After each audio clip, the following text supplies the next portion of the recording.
ಅಲ್ಲಿಂದ ನಾವು ಬಂದಿರೋದು. ಅಲ್ಲಿ ಏನು ಕಾಣ್ತಿದೆ ಅಲ್ಲ, ಸಕ್ಕತ್ತಿದೆ ಪ್ಲೇಸ್ ನೋಡಿ.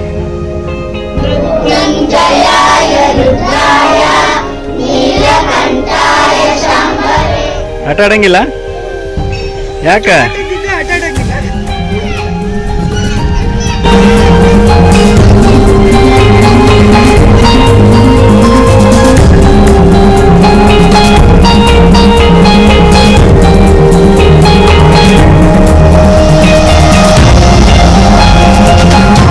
ಹಾಯ್ ಹಲೋ ನಮಸ್ಕಾರ ಸ್ನೇಹಿತರೆ, ನೀವು ನೋಡ್ತಿದ್ದೀರಾ ಏಕೆ ಕನ್ನಡ ಲಾಗ್ಸ್. ಸ್ನೇಹಿತರೆ, ಇವತ್ತು ನಾವು ಬೆಳಗಾವಿ ಜಿಲ್ಲೆಯಲ್ಲಿದ್ದೇವೆ. ಬೆಳಗಾವಿ ಜಿಲ್ಲೆಯಲ್ಲಿರ್ತಕ್ಕಂಥ ಒಂದು ಅದ್ಭುತವಾದ ದೇವಸ್ಥಾನಕ್ಕೆ ಇವತ್ತು ನಿಮ್ಮನ್ನ ಕರ್ಕೊಂಡು ಹೋಗ್ತಾ ಇದ್ದೀವಿ ಸ್ನೇಹಿತರೆ. ಬೆಟ್ಟದ ಮೇಲೆ ಇರುವ ದೇವಸ್ಥಾನ ಇದು. ಹೌದು, ಇದು ಬೆಳಗಾವಿ ಶಹರದಿಂದ ಒಂದು 12 ಕಿಲೋಮೀಟರ್ ದೂರದಲ್ಲಿದೆ. ಇದು ಬರೋದು ಕಣಬುರ್ಗಿ ಹಳ್ಳಿಯಲ್ಲಿ. ಸೊ ಕಣಬುರ್ಗಿಯಲ್ಲಿ ಬರ್ತಿದ್ದ ಹಾಗೆ ಈ ದೇವಸ್ಥಾನಕ್ಕೆ ಬರೋದೇ ಒಂದು ಖುಷಿ ಅನಿಸುತ್ತೆ. ಯಾಕಂದರೆ ಸ್ನೇಹಿತರೆ, ಈ ದೇವಸ್ಥಾನಕ್ಕೆ ಬರಬೇಕಾದ್ರೆ ನಿಮಗೆ ದಟ್ಟ ಅರಣ್ಯ ಸಿಗುತ್ತೆ. ಅರಣ್ಯದ ಮಧ್ಯದಲ್ಲಿ, ಅಂದರೆ ನನ್ನ ಹಿಂದ್ಗಡೆ ನೋಡ್ತಿರ್ಬೋದು ನೀವು. ಸೊ ಇಲ್ಲಿ ದೇವಸ್ಥಾನ ಬೆಟ್ಟದ ಮೇಲೆ ಇದೆ. ಬೆಳಗಾವಿಯ ಕಾಶ್ಮೀರ ಅಂತಲೂ ಇದನ್ನು ಹೇಳ್ಬೋದು, ಆ ಥರ ಇದೆ. ಅಷ್ಟು ಹೈಟಲ್ಲಿ ಈ ದೇವಸ್ಥಾನ ಇದೆ. ಹೌದು, ತುಂಬ ಆಹ್ಲಾದಕರವಾದ ವಾತಾವರಣ ಕೂಡ ಇದೆ. ಆಮೇಲೆ ಸ್ನೇಹಿತರೆ, ಈ ದೇವಸ್ಥಾನದೊಟ್ಟಿಗೆ ನಿಮಗೆ ಒಂದು ಜಲಪಾತ ಕೂಡ ಇದೆ. ಸೊ ಅದು ಜಲಪಾತ ನಿರ್ಮಾಣ ಆಗೋದು ಮಳೆಗಾಲದಲ್ಲಿ ಮಾತ್ರ. ಸೊ ಈಗ ನಾವು ಮಳೆಗಾಲದಲ್ಲಿ ಇದ್ದೇವೆ. ಮಳೆಗಾಲದಲ್ಲೇ ಈ ದೇವಸ್ಥಾನಕ್ಕೆ ಬಂದಿದ್ದೇವೆ. ಇಲ್ಲಿ ತುಂಬ ಮಳೆ ಆಗಿದೆ, ಈ ವರ್ಷ ತುಂಬ ಮಳೆ ಆಗಿದೆ. ಹಾಗೆ ಆ ಜಲಪಾತ ಕೂಡ ನಿರ್ಮಾಣ ಆಗಿದ್ದರೆ ನಿಮಗೂ ಕೂಡ ತೋರಿಸ್ತೇನೆ ಸ್ನೇಹಿತರೆ. ಬನ್ನಿ ಸ್ನೇಹಿತರೆ, ಹಾಗಿದ್ರೆ ತಡ ಮಾಡೋದು ಬೇಡ, ದೇವಸ್ಥಾನಕ್ಕೆ ಹೋಗಿ ದೇವರ ದರ್ಶನ ಪಡೋಣ, ಹಾಗೆ ಜಲಪಾತವನ್ನು ನೋಡ್ಕೊಂಡು ಬರೋಣ.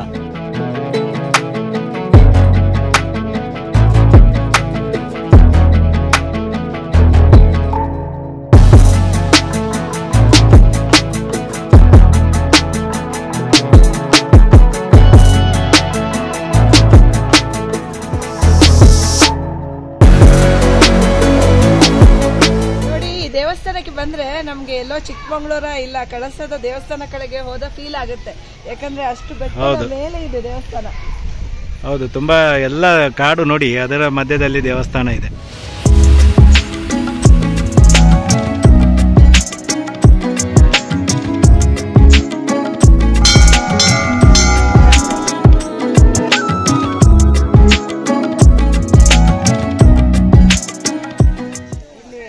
ಹತ್ತಿ ಬರ್ತಾ ಇರುವಾಗೆ ನಂದಿ ಕಾಣಿಸ್ತದೆ. ನಂದಿಯ ನೆಕ್ಸ್ಟ್ ಬರೋದೇ ಪಾಂಡುರಂಗ ವಿಠಲ. ಸೊ ಅಷ್ಟೊಂದು ಸ್ಟೀಪ್ ಅನ್ಸೋದಿಲ್ಲ, ಮೆಟ್ಟಲುಗಳು ತುಂಬ ಕಡಿಮೆ ಹೈಟಲ್ಲಿದೆ. ಅಂದ್ರೆ ಒಂದು ಕಡೆ ಹೋಗೋದು ಒಂದು ಕಡೆ ಬರೋದು ಮಾಡಿದ್ದಾರೆ. ಇಲ್ಲಿ ಬರ್ತಿದ್ದಾಗೆ ನೋಡಿ, ಅಲ್ಲಿ ಮೆಟ್ಟಲು, ಅಲ್ಲಿ ಪಾಂಡುರಂಗ ವಿಠಲ. ಸೊ ಅಲ್ಲಿಂದ ಬಂದ ತಕ್ಷಣ ಇಲ್ಲಿ ಫಸ್ಟಿಗೆ ಸಿಗೋದೇ ಸಿದ್ಧಿವಿನಾಯಕ. ನೋಡಿ ಸ್ನೇಹಿತರೆ, ಅಲ್ಲಿ ದೇವಸ್ಥಾನದ ದ್ವಾರದವರೆಗೂ ನಿಮಗೆ ವೆಹಿಕಲನ್ನು ತೊಗೊಂಡು ಬರ್ಬೋದು. ಸೊ ಅಲ್ಲಿಂದ ಬರ್ತಿದ್ದಂಗೆ ನೀವು ಮೆಟ್ಲೇರಿದ ತಕ್ಷಣ ಇಲ್ಲಿ 2 ನಿಮಗೆ ಮೆಟ್ಟಲುಗಳು ಕಾಣ್ತದೆ. ಒಂದು ಮೆಟ್ಟಲು ನಿಮಗೆ ಬರಲಿಕ್ಕೆ, ಅಂದರೆ ದೇವಸ್ಥಾನದಿಂದ ವಾಪಸ್ ಬರ್ತಾ ಇರಬೇಕಾದ್ರೆ ಈ ಮೆಟ್ಟಲಿಂದ ಬರ್ತದೆ, ಹೋಗಬೇಕಾದ್ರೆ ಎಂಟ್ರಿ ಈ ಕಡೆಯಿಂದ. ಸೊ ಫಸ್ಟಿಗೆ ನಾವು ದೇವಸ್ಥಾನಕ್ಕೆ ಹೋಗುವ. ಸೊ ಈ ಕಡೆ ನೀವು ಏನಾದರೂ ಹೋದರೆ ಅಲ್ಲಿ ನಿಮಗೆ ಜಲಪಾತ ಸಿಗುತ್ತೆ. ಬನ್ನಿ ಹೋಗೋಣ.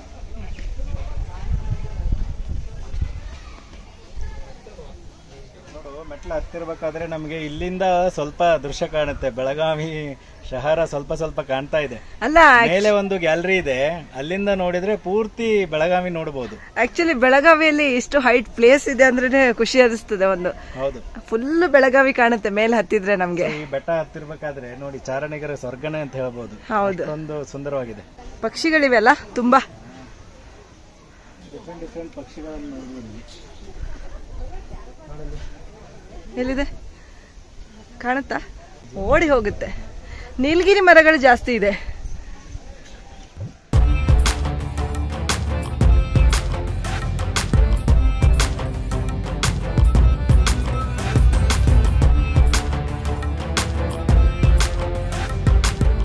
ಕಲಬುರಗಿ ಬೆಟ್ಟದಲ್ಲಿರೋದು ಶಿವನ ಗುಹಾಂತರ ದೇವಾಲಯ ಆಗಿದೆ.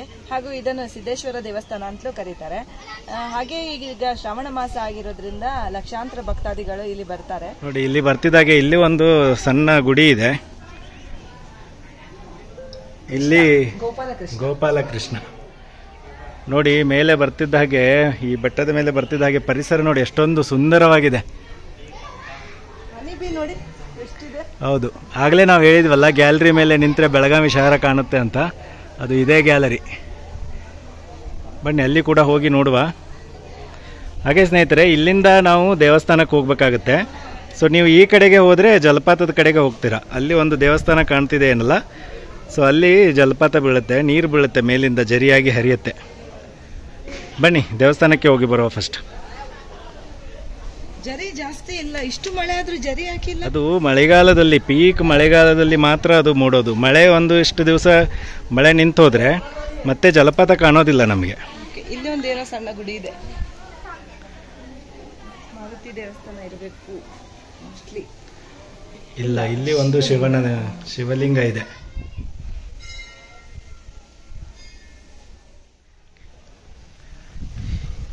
ಇಲ್ಲಿ ಒಳಗಡೆ ಹನುಮಂತ ದೇವರಿದ್ದಾರೆ.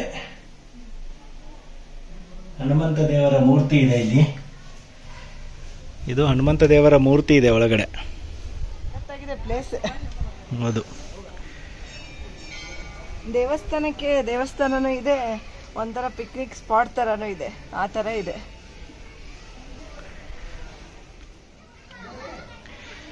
ನೋಡಿ ಇಲ್ಲಿ ಬ್ಯಾರಿಕೇಡ್ ಮಾಡಿದ್ದಾರೆ. ಈ ಕಡೆಗೆ ನೀವು ಹೋದರೆ ಇಲ್ಲಿ ನೀವು ಗ್ಯಾಲರಿಗೆ ಹೋಗ್ಬೋದು. ಸೊ ಈ ಕಡೆಯಿಂದ ಹೋದರೆ ನೀವು ದೇವಸ್ಥಾನಕ್ಕೆ ಹೋಗ್ತೀರಾ. ನೋಡಿ ಇಲ್ಲಿ ಬೆಟ್ಟದಲ್ಲಿ ಬೇರುಗಳನ್ನು ನೋಡಿ, ಅದರ ಮುಖಾಂತರ ನೀರು ಹೇಗೆ ಹರಿದು ಹೋಗ್ತಾ ಇದೆ ಅಂತ, ಜಿನುಗ್ತಾ ಇದೆ ನೀರು.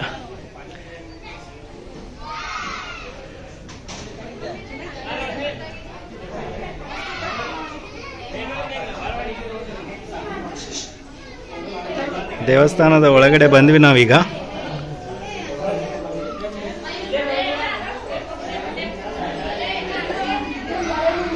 ಇದು ಹಳೆ ಕಾಲದ ದೇವಸ್ಥಾನ ಆಗಿರೋದ್ರಿಂದ ನೋಡಿ ದ್ವಾರಗಳು ತುಂಬ ಚಿಕ್ಕದಿದೆ. ತಲೆಬಾಗಿ ಒಳಗೆ ಹೋಗ್ಬೇಕಾಗತ್ತೆ.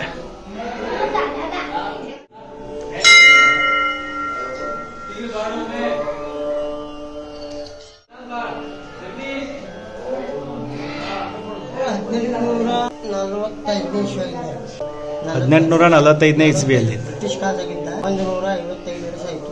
ನಮಗೆ ಕಲಬರಿ ಒಳಗೆ ಸಿದ್ದೇಶ್ವರ ಪೂಜೆ ಅಂತೇಳಿ ನೇಮಕ ಮಾಡಿ ಬ್ರಿಟಿಷ್ ಸರ್ಕಾರದವ್ರು ನಮ್ಮ ಹತ್ರ ಕೊಟ್ಟರು. ಆಗಿಂದ ನಾವು ಹ್ಯಾಂಡ್ ಓವರ್ ಮಾಡ್ತೀವಿ. ಇದು ದೇವಸ್ಥಾನ ಗುಹಾಂತರ ದೇವಸ್ಥಾನ ಅಲ್ರಿ? ಇದು ಏನು ಉದ್ಭವ ಶಿವಲಿಂಗನ? ಉದ್ಭವ ಶಿವಲಿಂಗ. ಇಲ್ಲಿ ಕಾರ್ಯಕ್ರಮಗಳು ಏನೇನಾಗ್ತಾವ್ರಿ? ಇಲ್ಲಿ ಮದುವೆ ಆಗಲ್ಲ. ಹಿಂಗ ಟೋಟಲ್ ಕಾರ್ಯಕ್ರಮ ಅಷ್ಟೇ ಆಗುತ್ತಾ. ಜಡಿ ಇಳಿಸೋದು, ಹೆಸರಿಡೋದು, ಮತ್ತು ವರ್ಷದಲ್ಲಿ 2 ಸಲ ಮಹಾಪ್ರಸಾದ ಮಾಡ್ತೀವಿ. ಶಿವರಾತ್ರಿಗೆ ಮತ್ತು ಶ್ರಾವಣದಲ್ಲಿ ಲಾಸ್ಟ್ ಶ್ರಾವಣ ಸೋಮವಾರ ವರ್ಷದಲ್ಲಿ 2 ಸಲ ಮಹಾಪ್ರಸಾದ ಆಗುತ್ತೆ. ಎಲ್ಲ ವಿಜೃಂಭಣೆಯನ್ನು ಮಾಡ್ತಾರೆ. ಶಿವರಾತ್ರಿ ದಿನ ಶಿವರಾತ್ರಿ ಉಪವಾಸ ಬಿಡ್ತೇವೆ. ಏಕಾದಶಿ ದಿವಸ ಉಪವಾಸ ಮಾಡ್ತಾರೆ. ದ್ವಾದಶಿ ದಿವಸ ಮಹಾಪ್ರಸಾದ, ಭಾಳ ಮಟ್ಟ ಮಹಾಪ್ರಸಾದ ಮಾಡ್ತೀವಿ. ಸೊ ಭಕ್ತರು ಈ ಶ್ರಾವಣದಲ್ಲಿ ಜಾಸ್ತಿ ಭಕ್ತರು ಇಲ್ಲಿ ಜಾಸ್ತಿ ಭಕ್ತರು ಬರ್ತಾರೆ. ಅನ್ವಾಡದಲ್ಲಿ ಸೋಮವಾರ ಮತ್ತು ಅಮಾವಾಸ್ಯೆ ಅಷ್ಟೇ. ಆಮೇಲೆ ಮಂಗಳವಾರ ಬುಧವಾರ ಸ್ವಲ್ಪ ಜನ ಕಡಿಮೆ ಬರ್ತಾರೆ. ಶ್ರಾವಣದಲ್ಲಿ ಭಾಳ ಜನ ಬರ್ತಾರೆ. ಆಮೇಲೆ ದೇವಸ್ಥಾನದ ಟೈಮಿಂಗ್ ಏನಿರುತ್ತೆ? ಇದು ಮುಂಜಾನೆ ನಾವು ಶ್ರಾವಣದೊಳಗೆ ಸೋಮವಾರ ಬೆಳಗ್ಗೆ 3:30ಗೆ ಅಭಿಷೇಕ ಮಾಡ್ತೀವಿ, ಪೂಜಾ ಪುನಸ್ಕಾರ. ಆಮೇಲೆ ಉಳಿದ ದಿನದಾಗ ಮುಂಜಾನೆ ಬೆಳಗಿನ 6 ಗಂಟೆಗೆ ಸೂರ್ಯೋದಯ ಆಗುತ್ತಲ್ಲ, ಆ ಪೂಜಾ ಪುನಸ್ಕಾರ ಮಾಡ್ತೀವಿ. ಭಕ್ತರಿಗೆ ಅವಕಾಶ ಯಾವಾಗ ದೇವಸ್ಥಾನಕ್ಕೆ? 24 ತಾಸ ಚಾಲು ಇರ್ತಾರೆ. ಅದ್ರ ನೈಟ್ ಅಷ್ಟೇ ನಾವು ಒಂದು 5-6 ತಾಸು ಕಡಿಮೆ ಬಂದ್ ಮಾಡ್ತೀವಿ. ಆ ರಾತ್ರಿ 10ಕ್ಕೆ ಬಂದ್ ಮಾಡ್ತೀವಿ, ಮುಂಜಾನೆ 4 ಗಂಟೆಗೆ ನಾವು ಓಪನ್ ಮಾಡ್ತೀವಿ. 5 ಜನ ಬಂದೇ ಬರ್ತಾರೆ. ಹೊರಗಡೆ ಮುಂಜಾನೆ ಜಲ್ದಿ ಬರ್ತಾರೆ. 4ರಿಂದ ಮುಂಜಾನೆ ಬೆಳಗಿನ 4ರಿಂದ ಜನ ಬರ್ತಾರೆ. 10 ಅಂದ್ರೆ ಕೆಲಸದಲ್ಲಿ ಹೋಗ್ತಾರಲ್ಲ ರೈತರ, 10 ಊಟ ಹಾಕ್ತಾರೆ. ಹಿಂದ್ಗಡೆ ಊರವ್ರು ಬರ್ತಾರೆ, ಆ ಕಡೆಯಿಂದ ಈ ಕಡೆಯಿಂದ. ಭಾಳ ಜಾಗೃತಿ ದೇವಸ್ಥಾನ ಐತಿ, ಎಲ್ಲರೂ ಜನ ಬರ್ತಾರೆ. ಧನ್ಯವಾದಗಳು. ಮೃತ್ಯುಂಜಯಾಯ ರುದ್ರಾಯ ನೀಲಕಂಠಾಯ ಶಾಂಭವೇ ಅಮೃತೇಶಾಯ ಶರ್ವಾಯ ಮಹಾದೇವಾಯ ತೇ ನಮಃ. ಓಂ ಶ್ರೀ ಸರಸ್ವತಿ ನಮಸ್ತುಭ್ಯಂ ಪರೇಶಾನರೂಪಿಣಿ ವಿದ್ಯಾರಂಭಂ ಕರಿಷ್ಯಾಮಿ ಸಿದ್ಧಿರ್ಭವತು ಮೇ ಸದಾ. ಓಂ ಶಾಂತಿ ಶಾಂತಿ. ನೋಡಿ, ಈ ದೇವಸ್ಥಾನದಿಂದ ಹೊರಗಡೆ ಬರ್ತಿದ್ದಾಗೆ ಇಲ್ಲಿ ನಿಮಗೆ ಎದುರುಗಡೆ ಗ್ಯಾಲರಿ ಸಿಗುತ್ತೆ. ಇಲ್ಲಿ ಒಂದು ಮಾಡೆಲ್ ಮಾಡಿಟ್ಟಿದ್ದಾರೆ ಕೇದಾರನಾಥ ಧಾಮ. ಸೊ ಅದಕ್ಕಾಗಿ ಇಲ್ಲೆಲ್ಲ ಇದನ್ನ ಬ್ಯಾರಿಕೇಡ್ ಇಲ್ಲಿ ಹಾಕಿದ್ದಾರೆ.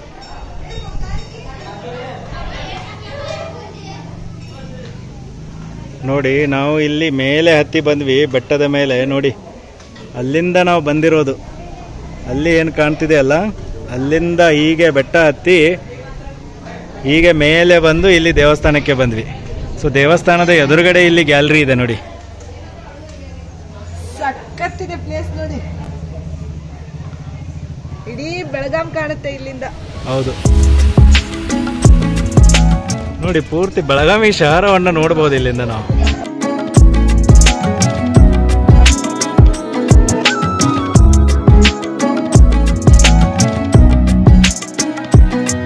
ಅಲ್ಲಿ ನೋಡಿ, ಬೆಳಗಾವಿಯಿಂದ ಆಚೆಗೆ ಒಂದು ಬೆಟ್ಟ ಕಾಣ್ತಿದೆ ಇಲ್ಲಿಂದ. ಎಷ್ಟು ಹೈಟ್ ಇದೆಯಲ್ಲ. ಹೌದು.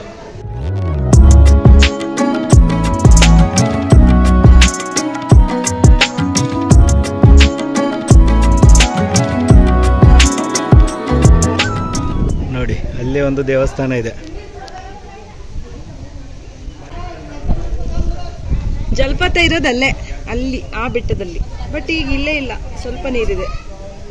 ಹೌದು, ತುಂಬಾ ಮಳೆ ಆಗಿದೆ ಬೆಳಗಾವಿಯಲ್ಲಿ, ಆದ್ರೂ ಕೂಡ ನೋಡಿ ಅಷ್ಟೊಂದು ಜಲಪಾತ ಇಲ್ಲ ಇಲ್ಲಿ ಈಗ.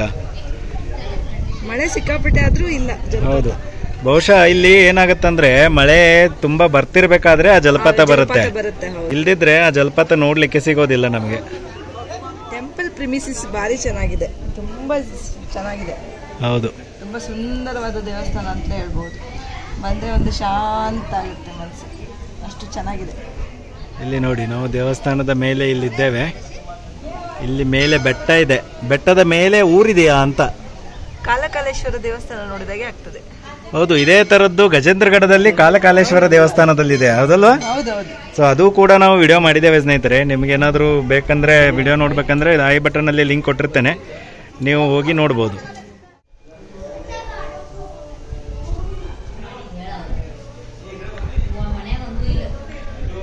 ನೋಡಿ, ದೇವಸ್ಥಾನದಿಂದ ಹೊರಗಡೆ ಬಂದು ಹೀಗೆ ಕೆಳಗೆ ಮೆಟ್ಟಲ್ಲಿ ಇಳಿದು ಕೆಳಗಡೆ ಹೋದ್ರೆ ನಿಮಗೆ ಇನ್ನೊಂದು ದೇವಸ್ಥಾನ ಸಿಗುತ್ತೆ, ಅಲ್ಲೇ ಜಲಪಾತ ಬರೋದು. ಫಾಲ್ಸ್ ಈಗ ಇಲ್ಲ, ತುಂಬಾ ಕಡಿಮೆ ಇದೆ, ನೀರು ಜಿನುಗ್ತಾ ಇದೆ.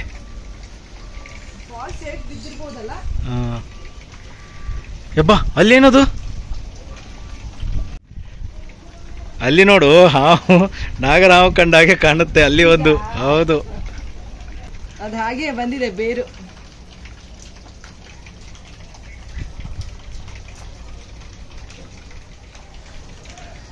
ಸೊ ನೀರು ಜಿನುಗ್ತಾ ಇದೆ, ಜಲಪಾತದ ತರ ಹರಿತಾ ಇಲ್ಲ ಇಲ್ಲಿ.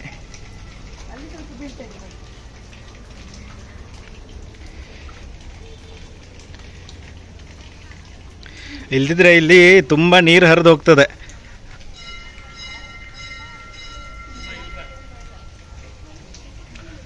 ಇಲ್ಲಿಂದ ಜಾಸ್ತಿ ಬೀಳುತ್ತಾ ಅಂತಲ್ಲ, ಈ ಕಡೆಯಿಂದ.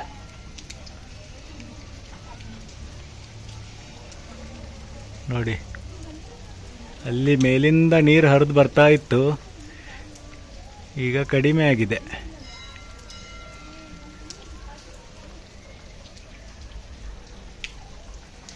ಇಲ್ದಿದ್ರೆ ಇಲ್ಲೆಲ್ಲ ನೀರು ಹರಿದು ಹೋಗೋದು. ಹಾಗೆ ನಾವು ಆಗಲೇ ಬಂದ್ವಲ್ಲ ಮೆಟ್ಟಿಲು, ಅದ್ರ ಮೇಲೂ ಕೂಡ ನೀರು ಹರಿದು ಬರ್ತದೆ. ಇಲ್ಲಿ ಒಂದು ದೇವಸ್ಥಾನ ಇದೆ. ಇದು ಯಾವ ದೇವರು? ಬ್ರಹ್ಮಲಿಂಗೇಶ್ವರ ದೇವರು. ಬ್ರಹ್ಮಲಿಂಗೇಶ್ವರ ದೇವರು ಇದು ಅಪರೂಪದ ದೇವರು ಅಂತ ಹೇಳ್ಬೋದು. ಎಲ್ಲ ಹೌದು. ದೇವಸ್ಥಾನಗಳಲ್ಲಿ ಇರೋದಿಲ್ಲ ಈ ಮೂರ್ತಿ. ನೋಡಿ, ಶಿವನ ಮೂರ್ತಿ ಬ್ರಹ್ಮನ ಇದರಲ್ಲಿದೆ ಆಕಾರದಲ್ಲಿ. ಸೊ ಅದಕ್ಕಾಗಿ ಬ್ರಹ್ಮಲಿಂಗೇಶ್ವರ ಅಂತ ಅಲ್ವಾ? ಇಷ್ಟು ಇರ್ಬೋದು ಮೋಸ್ಟ್ಲಿ ಅದ್ರ ಹಿಂದೆ. ಸ್ನೇಹಿತರೆ, ಈ ಕಣಬರ್ಗಿಯಲ್ಲಿರ್ತಕ್ಕಂಥ ಸಿದ್ದೇಶ್ವರ ಸ್ವಾಮಿ ದೇವಸ್ಥಾನ ಇದು ಬೆಳಗಾವಿಯಿಂದ ಒಂದು 12 ಕಿಲೋಮೀಟರ್ ದೂರ ಆಗ್ತದೆ. ಹಾಗೆ ಹುಬ್ಬಳ್ಳಿಯಿಂದ ಏನಾದರೂ ಬರ್ಬೇಕಂತಂದ್ರೆ ಇದು ಒಂದು 97 ಕಿಲೋಮೀಟರ್. ಹಾಗೆ ಬೆಂಗಳೂರಿಂದ ಸುಮಾರು ಒಂದು 515 ಕಿಲೋಮೀಟರ್ ದೂರ ಆಗ್ತದೆ. ಅದೇ ರೀತಿ ಮಹಾರಾಷ್ಟ್ರ ಗಡಿಯಿಂದ ಏನಾದರೂ ಬರ್ತಾ ಇದ್ರೆ ಕೊಲ್ಲಾಪುರದಿಂದ ಇದು ಸುಮಾರು ಒಂದು 112 ಕಿಲೋಮೀಟರ್ ದೂರದಲ್ಲಿದೆ. ಅದೇ ರೀತಿ ಸ್ನೇಹಿತರೆ, ಇಲ್ಲಿ ಸಿದ್ದೇಶ್ವರ ಸ್ವಾಮಿ ದೇವಸ್ಥಾನಕ್ಕೆ ಬಂದು ಉಳಿದುಕೊಳ್ಳೋ ವ್ಯವಸ್ಥೆ ಏನಾದರೂ ಪ್ಲಾನ್ ಮಾಡ್ತಾ ಇದ್ರೆ ಇಲ್ಲಿ ಯಾವುದೇ ಉಳಿದುಕೊಳ್ಳೋ ವ್ಯವಸ್ಥೆಗಳು ಇರೋದಿಲ್ಲ. Belagavi city near. Belagavi city near ಆಗಿರೋದ್ರಿಂದ ಅಲ್ಲಿ ನೀವು ಬೆಳಗಾವಿಯಲ್ಲಿ ಸ್ಟೇ ಮಾಡ್ಬೋದು. ಹಾಗೆ ಸ್ನೇಹಿತರೆ, ನೀವು ಈ ದೇವಸ್ಥಾನಕ್ಕೆ ಬಂದರೆ ಈ ದೇವಸ್ಥಾನದ ಹತ್ರ ಯಾವುದೇ ಹೋಟೆಲ್ಗಳು ನಿಮಗೆ ಸಿಗೋದಿಲ್ಲ. ಸೊ ನೀವೇನಾದರೂ ಬ್ರೇಕ್ಫಾಸ್ಟು ಹಾಗೆ ಲಂಚ್ ಏನಾದರೂ ಮಾಡೋದಿದ್ರೆ ನೀವು ಬೆಳಗಾವಿಯಲ್ಲೇ ಮುಗಿಸ್ಕೊಂಡು ಇಲ್ಲಿ ಬಂದರೆ ಒಳ್ಳೆಯದು. ಆಮೇಲೆ ಇಲ್ಲಿ ಬಂದರೆ ನಿಮಗೆ ಸಣ್ಣ ಸಣ್ಣ ಚಿಕ್ಕ ಚಿಕ್ಕ ಅಂಗಡಿಗಳಿದ್ದಾವೆ. ಅಲ್ಲಿ ನೀವು ಭೇಳ ಆಗ್ಬೋದು, ಹಾಗೆ ಚುರುಮುರಿ, ಸೇವು, ಖಾರಗಳನ್ನೆಲ್ಲ ತಗೋಬಹುದು. ಅದು ಜಾಸ್ತಿ ಅಂಗಡಿಗಳೇನೇ ಇಲ್ಲ, 1-2 ಅಂಗಡಿ ಏನೋ ಅಷ್ಟೇ ಇದೆ. ಹಾಗೆ ಸ್ನೇಹಿತರೆ, ಈ ದೇವಸ್ಥಾನದ ಟೈಮಿಂಗ್ ಬಂದ್ಬಿಟ್ಟು ಬೆಳಗ್ಗೆ 4 ಗಂಟೆಗೆ ಓಪನ್ ಆಗುತ್ತೆ ದೇವಸ್ಥಾನ, ಹಾಗೆ ರಾತ್ರಿ 10 ಗಂಟೆಗೆ ಬಂದಾಗುತ್ತೆ. ಸೊ ದೇವಸ್ಥಾನಕ್ಕೆ ದರ್ಶನಕ್ಕೆ ನೀವು ಬೆಳಗ್ಗೆ 4 ಗಂಟೆಯಿಂದ ರಾತ್ರಿ 10 ಗಂಟೆವರೆಗೂ ಮಾಡ್ಬೋದು. ಆಮೇಲೆ ಈ ಬೆಟ್ಟದ ಮೇಲೆ ಟ್ರೆಕ್ಕಿಂಗ್ ಮಾಡೋದನ್ನು ನಿಷೇಧ ಮಾಡಿದ್ದಾರೆ. ಸೊ ಇಲ್ಲಿ ದೇವಸ್ಥಾನಕ್ಕೆ ಮಾತ್ರ ಬಂದು ಹೋಗ್ಬೋದು, ಆದರೆ ಬೆಟ್ಟದ ಮೇಲೆ ನಾವು ಟ್ರೆಕ್ಕಿಂಗ್ ಮಾಡ್ತೀವಿ ಅಂತಂದರೆ ಅದು ನಿಷೇಧ ಇದೆ. ಮೇಲ್ಗಡೆ ಅಲ್ಲ? ಹೌದು, ಸ್ಲಿಪ್ಪರ್ ಇರುತ್ತಲ್ಲ ಕಲ್ಲುಗಳೆಲ್ಲ. ಸ್ಲಿಪ್ಪರ್ ಇರುತ್ತೆ, ಮತ್ತು ಇದು ಅರಣ್ಯ ಆ್ಯಕ್ಚುಲಿ. ಸೊ ಫಾರೆಸ್ಟ್ ಡಿಪಾರ್ಟ್ಮೆಂಟಲ್ಲಿ ಬರುತ್ತೆ. ಮಾರ್ಕಿಂಗ್ ಮಾಡಿದಾರಲ್ಲ, ನನಗೆ ಹೆಂಗೆ ಅನ್ಸುತ್ತೆ ಅಂದರೆ ಪುರಿ ಜಗನ್ನಾಥನ ನೋಡಿದಾಗೆ. ಹೌದು, ಇದು ಏನು ಮಾರ್ಕಿಂಗ್ ಅಂತ ನಮಗೂ ಗೊತ್ತಿಲ್ಲ ಸ್ನೇಹಿತರೆ. ನಿಮಗೇನಾದರೂ ಗೊತ್ತಿದ್ರೆ ಕಮೆಂಟ್ ಸೆಕ್ಷನಲ್ಲಿ ಬರೀರಿ. ಸಾಕಾಯ್ತಾ? ಇಲ್ಲಪ್ಪ, ಹಂಗೇನು ಸಾಕಾಗಿಲ್ಲ. ಅಷ್ಟೇನು ಸ್ಲೋಪ್ ಅಂತೇನೂ ಇಲ್ಲ. ಓಕೆ, ನಡ್ಕೊಂಡು ಹೋಗ್ಬೋದು. ಇನ್ನೊಂದು ಈ ದೇವಸ್ಥಾನದ ವಿಶೇಷ ಅಂತ ಹೇಳ್ಬೋದು, ಯೂತನ್ನು ಭಾಳ ಅಟ್ರಾಕ್ಟ್ ಮಾಡುತ್ತೆ. ಯಾಕಂದರೆ ಔಟ್ಸ್ಕೇರ್ಸ್ ಅಲ್ಲಿ ಇದೆಯಲ್ಲ ಈ ದೇವಸ್ಥಾನ. ಹೌದು, ಅದು ಬೆಟ್ಟದ ಮಧ್ಯೆ ಬರ್ತಬೇಕಾದ್ರೆ ಯೂತ ಅಂತಲ್ಲ, ಎಲ್ಲ ಜನರು ಕೂಡ ಅಟ್ರಾಕ್ಟ್ ಆಗಿಬಿಡ್ತಾರೆ. ಈ ವಿಡಿಯೋಗ್ರಫಿಗೆ, ಫೋಟೋಗ್ರಫಿಗೆಲ್ಲ ಚೆನ್ನಾಗಿರುತ್ತದೆ. ಹೌದು, ತುಂಬ ಜನ ಇಲ್ಲಿ ಬಂದು ರೀಲ್ಸ್ ಕೂಡ ಮಾಡ್ತಾರೆ. ಸೊ ಇಲ್ಲಿ ನೋಡ್ಬೋದು ನೀವು, ಆಲ್ರೆಡಿ ರೀಲ್ಸ್ ಮಾಡ್ತಾ ಇದ್ದಾರೆ ಅಲ್ಲಿ. ಇಲ್ಲೇ ಪಕ್ಕದಲ್ಲಿ ಸಿದ್ದೇಶ್ವರ ಸಾರ್ವಜನಿಕ ಉದ್ಯಾನವನನೂ ಇದೆ. ಸಣ್ಣ ಮಕ್ಕಳಿಗೆ ಆಟ ಆಡ್ಲಿಕ್ಕೆಲ್ಲ ಇಲ್ಲಿ ನಿರ್ಮಾಣ ಮಾಡಿದ್ದಾರೆ ಉದ್ಯಾನವನ. ಬನ್ನಿ ಉದ್ಯಾನವನದ ಒಳಗಡೆ ಹೋಗಿ ಬರುವ.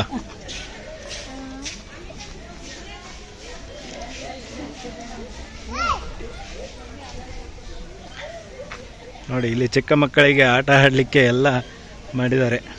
ನಮ್ಮ ಅಥರ್ವ ಆಟ ಆಡ್ತಿಲ್ಲಲ್ಲ, ಎಲ್ಲಿದ್ದಾನೆ? ಕೂತಿದ್ದಾನೆ.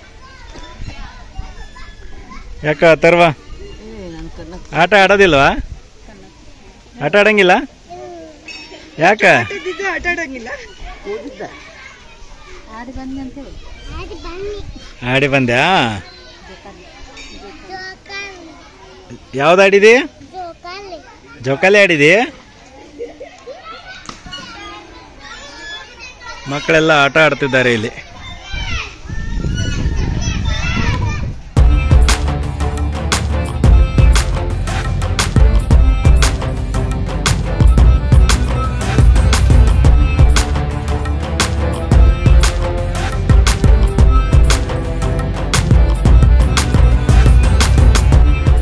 ಇಲ್ಲಿ ಒಂದು ಬಾವಿ ಇದೆ ನೋಡಿ. ಬಾವಿಯಲ್ಲಿ ನೀರಿದೆಯಾ?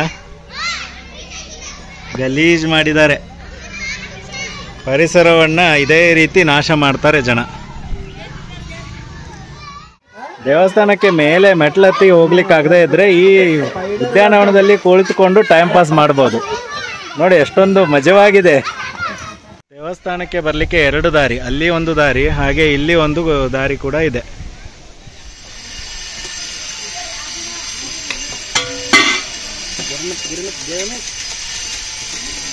ಏನ್ ಬೇಲ ಅದು? ಬಡಂಗ ಎಷ್ಟ ಒಂದಕ್ಕ? 30 ರೂಪಾಯಿ. ನೋಡಿದ್ರಲ್ಲ ಸ್ನೇಹಿತರೆ, ಕಣಬರ್ಗಿಯಲ್ಲಿರ್ತಕ್ಕಂಥ ಶ್ರೀ ಸಿದ್ದೇಶ್ವರ ಗುಹಾಂತರ ದೇವಾಲಯವನ್ನ. ಸೊ ಈ ದೇವಸ್ಥಾನಕ್ಕೆ ಬಂದು ನಮಗಂತೂ ತುಂಬ ಖುಷಿ ಆಯಿತು ಸ್ನೇಹಿತರೆ. ಯಾಕಂದರೆ ಈ ಅರಣ್ಯದ ಬೆಟ್ಟದ ಮಧ್ಯದಲ್ಲಿರ್ತಕ್ಕಂಥ ದೇವಸ್ಥಾನ. ಈ ದೇವಸ್ಥಾನಕ್ಕೆ ಬಂದ ತಕ್ಷಣ ನಮಗೆ ನೆನಪಾಗಿರೋದು 2 ದೇವಸ್ಥಾನಗಳು, ಕಾಲಕಾಲೇಶ್ವರ ಗಜೇಂದ್ರಗಡ ಹಾಗೂ ನಮ್ದು ಗೋಕಾಕ್ನ ಯೋಗಿಕೊಳ್ಳ. ಹೌದು, 2 ದೇವಸ್ಥಾನಗಳು ಇದೇ ತರ ಮೆಟ್ಲು ಹತ್ತಿ ಬೆಟ್ಟದ ಮೇಲೆ ಹೋಗ್ಬೇಕಾಗುತ್ತೆ. ಅದೇ ರೀತಿ ಸ್ನೇಹಿತರೆ, ನಿಮಗೂ ಯಾವ್ದಾದ್ರು ಇದೇ ತರದ್ದು ದೇವಸ್ಥಾನಗಳು ನೆನಪಾದ್ರೆ ನಮ್ಮ ಕಮೆಂಟ್ ಬಾಕ್ಸ್ ಅಲ್ಲಿ ಕಮೆಂಟ್ ಅನ್ನ ಬರೀರಿ. ಅದೇ ರೀತಿ ಈ ವಿಡಿಯೋ ಹೇಗೆ ಅನ್ನಿಸ್ತು ಅಂತ ಕೂಡ ಕಮೆಂಟ್ ಅಲ್ಲಿ ತಿಳಿಸಿ. ನಿಮಗೆ ಈ ವಿಡಿಯೋ ಇಷ್ಟವಾಗಿದ್ದಲ್ಲಿ ಲೈಕ್ ಮಾಡಿ, ನಿಮ್ಮ ಫ್ಯಾಮಿಲಿ ಫ್ರೆಂಡ್ಸ್ಗಳ ಜೊತೆ ಶೇರ್ ಮಾಡ್ಕೊಳ್ಳಿ. ಹಾಗೂ ನಮ್ಮ ವಿಡಿಯೋನ ಹೊಸದಾಗಿ ನೋಡ್ತಾ ಇದ್ರೆ ಸಬ್ಸ್ಕ್ರೈಬ್ ಮಾಡಿ ಅಂತ ಹೇಳ್ತಾ ಇವತ್ತಿನ ವ್ಲಾಗ್ ಅನ್ನು ಇಲ್ಲಿಗೆ ಎಂಡ್ ಮಾಡ್ತಾ ಇದೀವಿ. ಬಾಯ್ ಬಾಯ್ ಫ್ರೆಂಡ್ಸ್. ಬಾಯ್ ಬಾಯ್. ನೆಕ್ಸ್ಟ್ ವಿಡಿಯೋದಲ್ಲಿ ಮತ್ತೆ ಸಿಗೋಣ.